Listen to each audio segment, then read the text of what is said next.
Bonjour, et monsieur le conseiller administratif et madame la directrice du BPEV, bienvenue et merci d'être là à une heure si matinale et avec ce vent. Au nom de Dialoguer, je vous souhaite la bienvenue pour cette célébration d'hommage à Bartolomé Tessia et ce lancement de la journée internationale contre les LGBTIQ+ phobie. Cette journée, c'est un rendez-vous annuel maintenant, qui est devenu incontournable dans le paysage international, dans l'agenda LGBTIQ+ international, au vu des discriminations qui ont lieu au quotidien. C'est une journée qui est importante de marquer non seulement pour visibiliser les discriminations, mais aussi pour travailler sur l'égalité. Depuis maintenant 10 ans, la ville de Genève nous invite à célébrer Bartolomé Tessia, à lui rendre hommage. C'est un rituel qui est devenu maintenant important. Bartolomé Tessia est donc un jeune d'une quinzaine d'années qui est mort dans le Rhône, juste ici, il y a près de 500 ans maintenant, en 1566, qui avait été coupable de crimes d'homosexualité. Et ce crime, voilà, c'est plus quelque chose qui existe chez nous comme ça. Par contre, les violences et les discriminations, elles existent encore au quotidien pour les personnes concernées. Et cette cérémonie, elle nous permet aussi de faire le lien avec toutes ces discriminations que vivent les personnes concernées par ces questions. Donc les personnes concernées par les questions d'orientation sexuelle et affective, d'identité de genre, d'expression de genre, et de caractéristiques biologiques qui sont minoritaires. Il faut savoir encore qu'aujourd'hui en Suisse, il y a un grand nombre de discriminations. Au cours de la dernière année, 7% des lesbiennes, gays et bisexuels avaient vécu de la violence physique et à peu près 15% des personnes trans avaient également vécu cette violence physique. Chez les jeunes, on voit aussi des grosses discriminations. Il y a 5 fois plus de violence envers les jeunes LGB que les jeunes qui sont hétérosexuels. Et puis les jeunes trans sont encore plus victimes de discrimination. On peut aussi penser aux personnes intersexes, aux personnes non-binaires, à toutes les personnes qui sont dans le plus, qui sont encore plus dans les minorités. Et puis aussi aux enfants de familles arc-en-ciel qui vivent aussi cette discrimination, ce besoin de défendre au quotidien sa famille, de défendre, d'expliquer la légitimité de sa famille, peut-être dans les endroits dans lesquels on n'aurait pas pris en compte ce sujet, par exemple à l'école ou dans les crèches. Donc toujours devoir se défendre et expliquer que notre famille est vraiment légitime. Je profite aussi de l'occasion pour saluer le canton, le travail du canton, notamment au niveau de la nouvelle loi qui a été adoptée sur les questions d'égalité de genre et de discrimination LGBTIQ+. C'est une loi qui est vraiment très importante, et notamment en termes de discrimination, qui va nous permettre de faire un grand travail sur la prévention, l'écoute des victimes. On va pouvoir tenir des statistiques, et ça c'est quelque chose de très important et très nouveau, et former aussi tout le personnel qui est de l'État, qui est en contact avec des personnes concernées, c'est-à-dire plus ou moins tout le monde. Je salue aussi la campagne de la ville de Genève, cette campagne d'affichage qui est maintenant dans les rues, que vous avez vu, cette belle campagne. C'est une campagne qui est importante, et d'autant plus elle me rappelle l'autre campagne d'affichage qu'on a connue il y a 2 ans maintenant, la campagne durant le mariage pour toutes et tous, celle qui allait contre nos droits et qui demandait justement de ne pas autoriser la PMA, de ne pas autoriser le mariage. C'était des affiches qui étaient violentes, je ne sais pas si vous vous en souvenez, sur les trams qui passaient là. On avait une grosse campagne qui disait j'ai un papa et une maman, non à la PMA, non au mariage. Donc vraiment des choses très violentes. Puis il y a d'autres affiches aussi qui montraient un enfant qui pleurait, soi-disant parce qu'il n'avait pas de maman. Et puis justement ça indiquait l'égoïsme des couples de même sexe qui voulaient avoir des enfants. Et donc ça c'est quelque chose qui était traumatisant pour les familles et les futures familles concernées, mais aussi pour toute la communauté LGBTIQ+, qui a dû se confronter à cette campagne. Donc maintenant, cette campagne de la ville de Genève, elle vient un petit peu réparer tout ça, réparer ces horreurs, faire du bien, du baume au cœur, de voir des modèles de diversité de familles partout dans la ville, donc ça fait vraiment du bien. Voilà, sans plus attendre, je vais passer la parole à M. Alfonso Gomez, conseiller administratif en charge de la diversité et de l'égalité de la ville de Genève. Madame la directrice du bureau de la promotion de l'égalité, vous êtes là, tu es là, et de la prévention des violences du canton de Genève. Je regarde, il faut toujours faire attention avec les salutations protocolaires de ne pas oublier quelqu'un. Monsieur le conseiller municipal, regardez s'il y avait des députés parmi nous. Mesdames, messieurs, et puis toutes les personnes qui ne se reconnaissent pas dans ces deux termes, je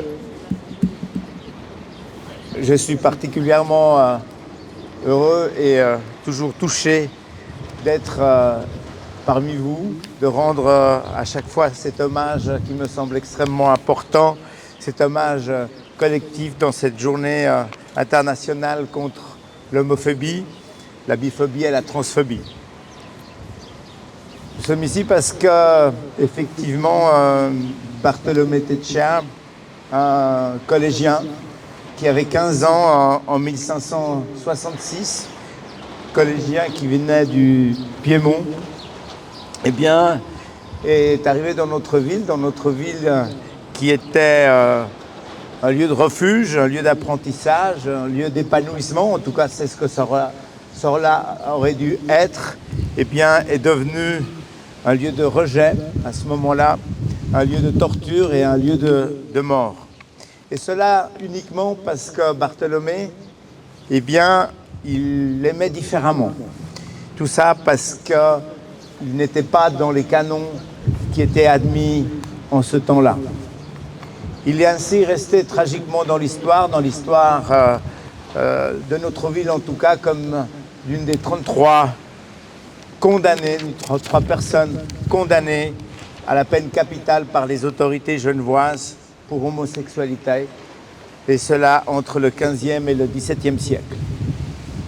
Aujourd'hui, nous avons une plaque commémorative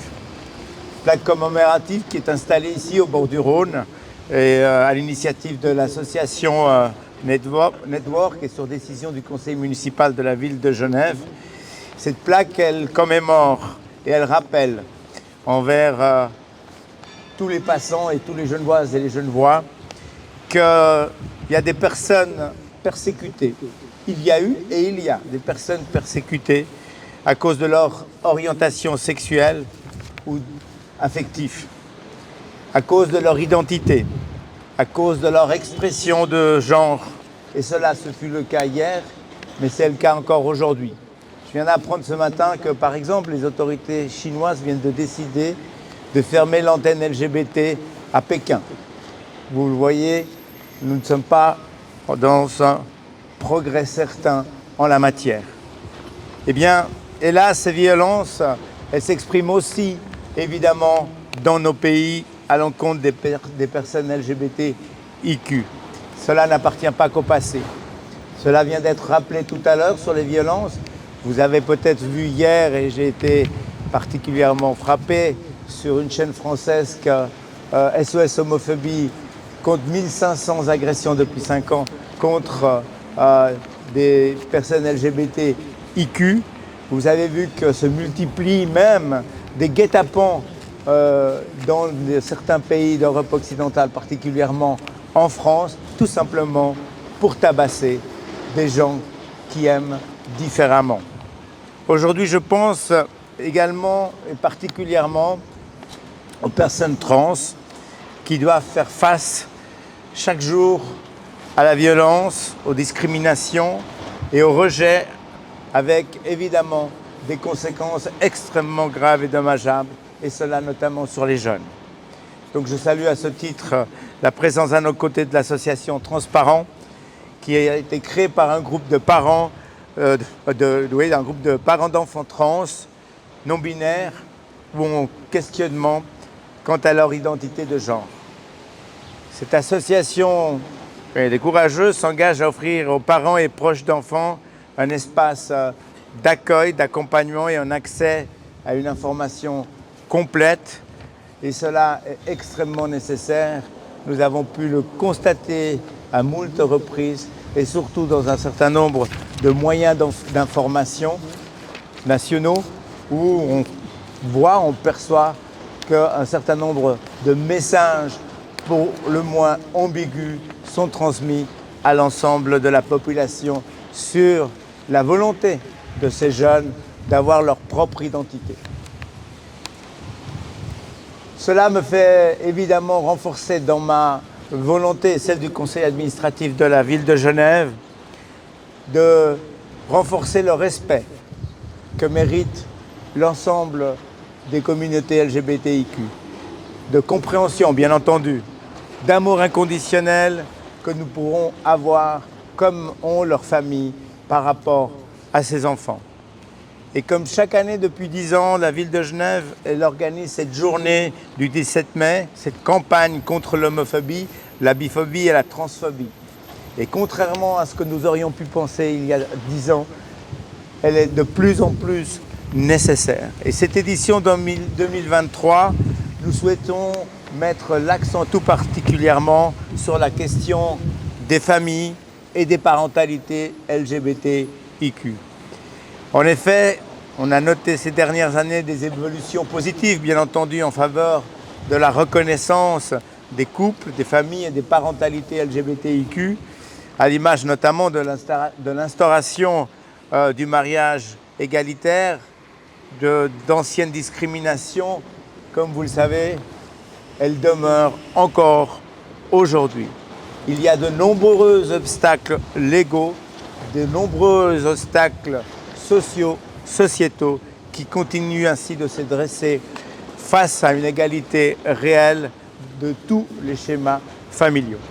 Cette campagne 2023 est l'occasion d'exprimer, donc de réaffirmer la légitimité des familles et des parentalités LGBTIQ, et cela sous toutes leurs formes, de les rendre, comme nous le souhaitons à chaque fois, de les rendre visibles, de les rendre de manière positive, bienveillante. Elle s'inscrit dans notre engagement, évidemment, concret de la ville depuis plusieurs années sur ces différents enjeux LGBTIQ que nous menons de manière étroite, je tiens à le dire, avec les associations. Une politique qui reste encore évidemment à renforcer par l'adoption de stratégies que nous avons mis en place depuis 2020 LGBTIQ, stratégies que nous voulons ambitieuses pour mettre en œuvre de manière efficace et transversale avec l'ensemble des services de la ville, des services municipaux, une politique en faveur de ces différentes parentalités. Et puis cette politique, cela a été rappelé, municipale depuis mars, elle peut s'appuyer, et je le salue, sur une nouvelle loi cantonale sur l'égalité et contre toutes les discriminations, et que cela nous le devons évidemment à vous, à la forte mobilisation des associations genevoises, mais aussi au travail du Bureau de promotion de l'égalité et de prévention des violences du canton de Genève. Et je salue donc à ce titre l'engagement de sa magistrate, bien entendu, Madame Fontanet, qui aujourd'hui est représentée par la directrice donc, du Bureau de la promotion, Madame Émilie Flamand-Le, que je remercie également très chaleureusement de son engagement et de sa présence parmi nous. Cette année encore, pour réaffirmer notre soutien, évidemment, nous allons pavoiser déjà dès que possible, dès aujourd'hui, le pont du Mont-Blanc. Le palais, Anna et Jean-Gabriel Hénard, il est déjà pavoisé, lui aux couleurs des fiertés LGBTIQ.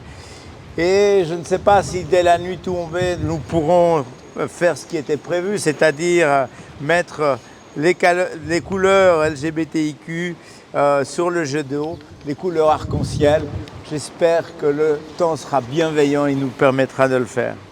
Puis je souhaite encore, pour terminer, adresser mes remerciements à vous d'être là, parce que ce n'est pas évident, c'est vraiment combatif, mais surtout aux associations Network et Dialoguer pour la co-organisation de cette célébration, à Transparent pour leur présence et puis leur combat, leur allocution, je crois que vous allez faire une allocution, merci, et puis à toutes celles et tous ceux qui s'engagent jour après jour dans ce combat pour l'égalité, ce combat pour l'honneur, ce combat pour la condition d'être fier de ce que vous êtes, d'être fier de ce que nous sommes, d'être fier de ce qu'ils sont. Et la ville de Genève fut, est et sera toujours à vos côtés. Merci. Toutes et tous, je remercie la ville de Genève pour son invitation. Comme l'a dit M. Gomez, Mme Nathalie Fontanet, notre conseillère d'État chargée de la promotion de l'égalité et de la prévention des violences, m'a demandé de la remplacer. Elle regrette beaucoup de ne pas pouvoir être présente, mais elle siège au Conseil d'État ce mercredi matin. Je profite de la présence de nombreuses personnes représentant le milieu associatif pour saluer la précieuse collaboration entre la ville, le canton et les associations spécialisées dans la lutte contre les violences LGBTIQ-phobes et aussi plus largement contre toute forme de violence et de discrimination. En cette journée mondiale contre l'homophobie, la transphobie et la biphobie, le BPEV ajoute une nouvelle diapositive à sa campagne contre les violences domestiques. Celle-ci aborde la question des jeunes en questionnement sur leur identité de genre et le rejet auquel ils peuvent être confrontés. Elle est diffusée dès aujourd'hui sur l'ensemble du réseau TPG. Malgré ce type d'action de prévention déployée, les violences et les discriminations envers les personnes LGBTIQ+, sont hélas toujours présentes dans notre société. Bien des choses ont changé toutefois depuis l'exécution par noyade de Bartholomé Tessia. En particulier, de nos jours, le rôle de l'État n'est plus de condamner les personnes LGBTIQ+, mais de les protéger et de contribuer à faire évoluer les mentalités afin qu'à terme, cette protection ne soit plus nécessaire. Notre pays a connu des avancées importantes ces dernières années en matière de droits des personnes LGBTIQ+, avec la modification de l'article 261 bis du Code pénal visant à interdire les discriminations basées sur l'orientation sexuelle, mais hélas pas sur l'identité de genre, la très large acceptation par le peuple du mariage pour tous et toutes, ou encore la possibilité pour les personnes trans de faire modifier rapidement et simplement les indications concernant leur sexe et leur prénom à l'état civil. Nous pouvons nous en réjouir, mais le combat n'est de loin pas terminé, et c'est sans relâche qu'il faut continuer à agir pour étendre ces droits. Au niveau genevois, après des années de travaux parlementaires, la loi sur l'égalité et la lutte contre les discriminations liées au sexe et au genre, l'aide genre pour les intimes, a enfin été adoptée le 23 mars dernier. Le délai référendaire s'est achevé début mai, sans que la loi ne soit contestée, et elle pourra ainsi entrer en vigueur très prochainement. Cette loi est une première en Suisse. Elle a bien sûr une portée concrète, puisqu'elle nous servira de base pour mettre en place toute une série de mesures, mais elle a aussi une portée symbolique. En effet, une loi fait évoluer les représentations.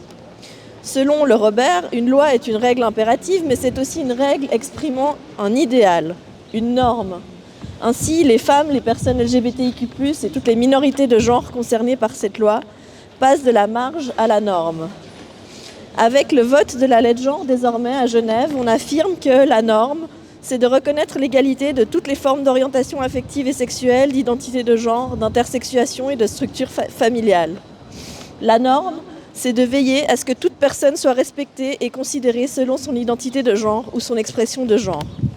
La norme, c'est d'interdire les violences et les discriminations directes ou indirectes, fondées sur le sexe, l'orientation affective et sexuelle, l'identité de genre, l'expression de genre ou à l'intersexuation.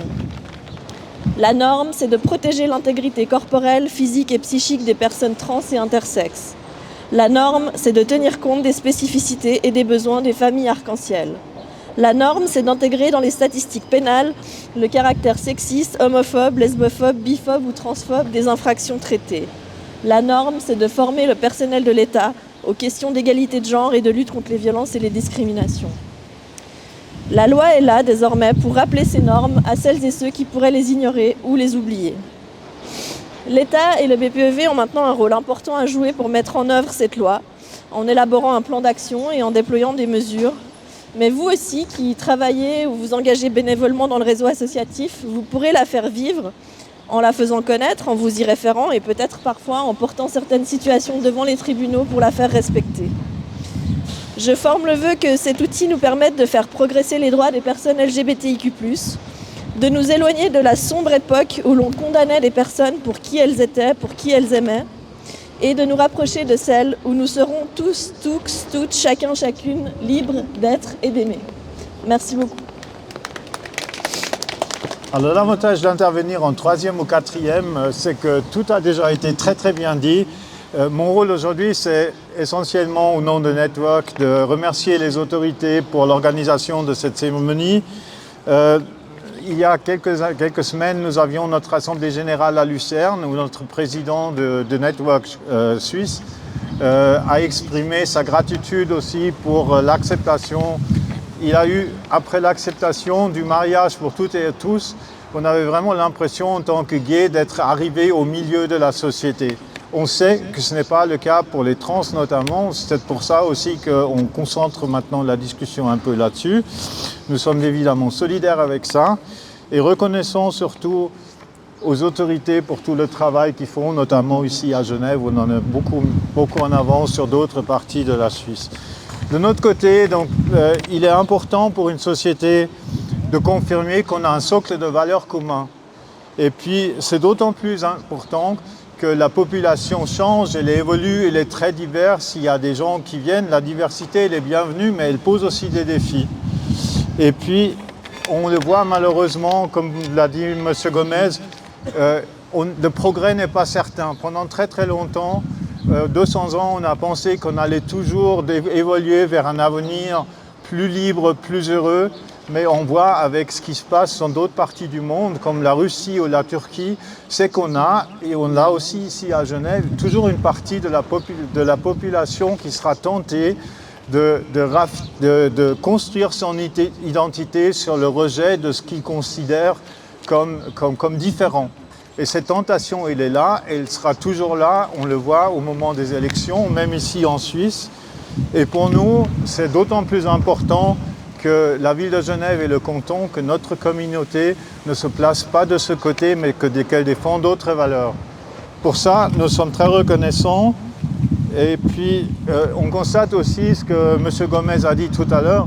On aurait pu penser qu'une minorité, les protestants, soient tolérants et accueillants, mais ça aussi, ça ne va pas de soi. Donc, on est très content d'avoir cette cérémonie. On espère que ça continue. Et je limite à ça. Merci beaucoup.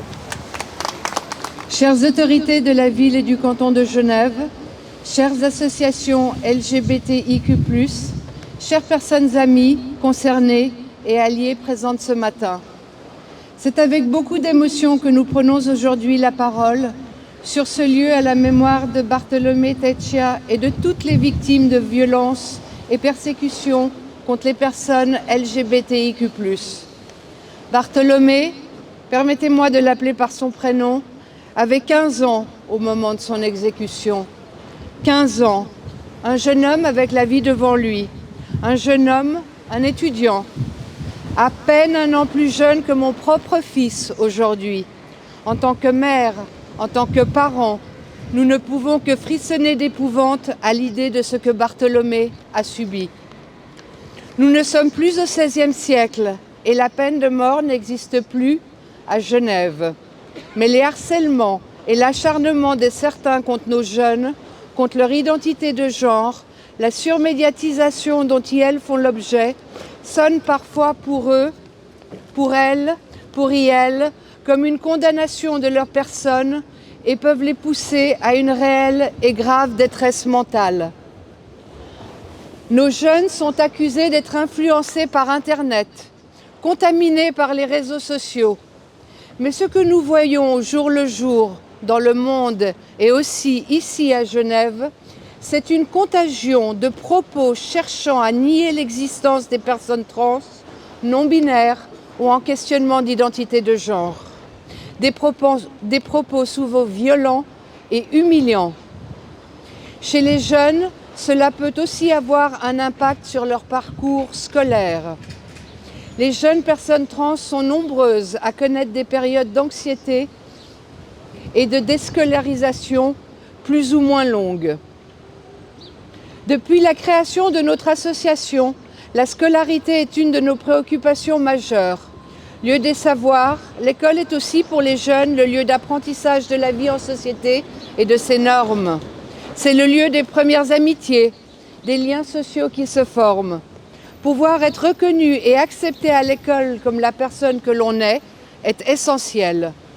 Et pourtant, on le voit régulièrement dans les médias, certains persistent à vouloir entraver l'intégration sociale des jeunes trans et ou non-binaires en milieu scolaire avec force d'arguments réducteurs et alarmants. Des arguments qui visent à semer la peur dans l'opinion publique et chez les parents de jeunes qui questionneraient leur identité de genre. Protéger nos enfants, c'est notre rôle de parents. Protéger et défendre les jeunes dans la vie publique et dans la vie privée est une de nos tâches. Notre rôle de parents n'est pas de définir qui nos enfants seront, ce qu'ils, elles et elles feront de leur vie, encore moins d'espérer qu'ils soient le résultat de nos projections. Notre rôle est aussi de sensibiliser et d'informer toutes les personnes ouvertes et intéressées à entendre notre voix de parents qui vivent les questionnements et les transitions de leurs enfants. Nous voulons contribuer à faire connaître la singularité, la richesse, la diversité, mais aussi la complexité de chaque parcours de transition d'identité de genre. C'est pour cela que nous nous sommes constitués en association il y a un peu plus d'1 an. Notre rôle, notre devoir de parents est d'accompagner nos enfants dans leur vie, dans leur parcours personnel et de leur donner le plus de chances possible pour être heureux et se sentir libres d'être qui elles sont. Au nom de Transparents, je remercie sincèrement tous les acteurs associatifs, administratifs, culturels et politiques à Genève qui font un travail formidable pour aider les jeunes à être qui elles sont, qui les aident à se sentir inclus et plus forts. En cette journée mondiale de lutte contre l'homophobie, la transphobie et la biphobie, nous affirmons notre soutien à toutes les personnes LGBTIQ+. Et en tant que parents, nous réaffirmons haut et fort notre amour inconditionnel à tous nos enfants, quelle que soit leur identité ou expression de genre, quelle que soit leur orientation sexuelle ou affective. Soyez libres, soyez qui vous êtes. Merci. Est-ce que vous avez tous et tous reçu ces fleurs, ces pétales? Ces pétales, elles ont une signification peut-être individuelle de ce qu'on y met, de ce qu'on souhaite y mettre.